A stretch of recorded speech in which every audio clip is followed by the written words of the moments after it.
Hello viewers, আজ আমি share করতে চলেছি রেস্টুরেন্ট স্টাইলে কফি রেসিপি। তাহলে চলুন শুরু করি।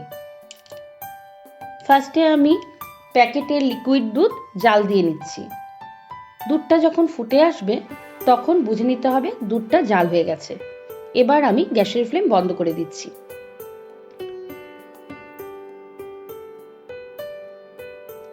এবার একটি কাপের মধ্যে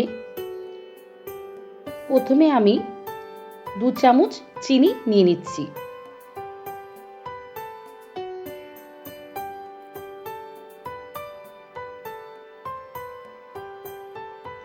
আর নিচ্ছি 1 চামচ কফি।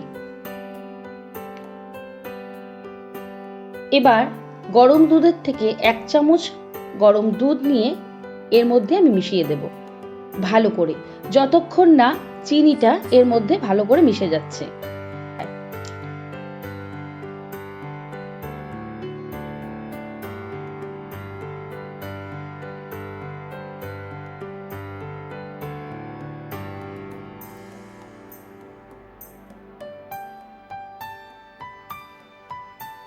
দেখুন চিনিটা ভালো করে গুলে গেছে।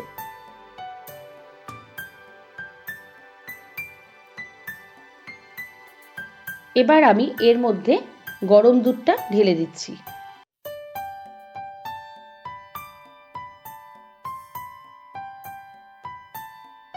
আবারও ভালো করে মিশিয়ে নিচ্ছি।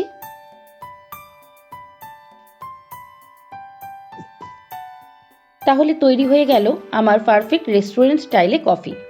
জাস্ট 2 মিনিটের মধ্যেই তৈরি, দেখে নিন। আমার এই রেসিপিটি যদি আপনাদের ভালো লেগে থাকে তাহলে লাইক ও শেয়ার অবশ্যই করবেন। এরকম নতুন নতুন রেসিপির জন্য চ্যানেলটিকে সাবস্ক্রাইব করে আমার পাশে থাকবেন। শীঘ্রই নতুন কোনো রেসিপি নিয়ে আপনাদের সাথে আবার দেখা হবে। ভালো থাকবেন, সুস্থ থাকবেন।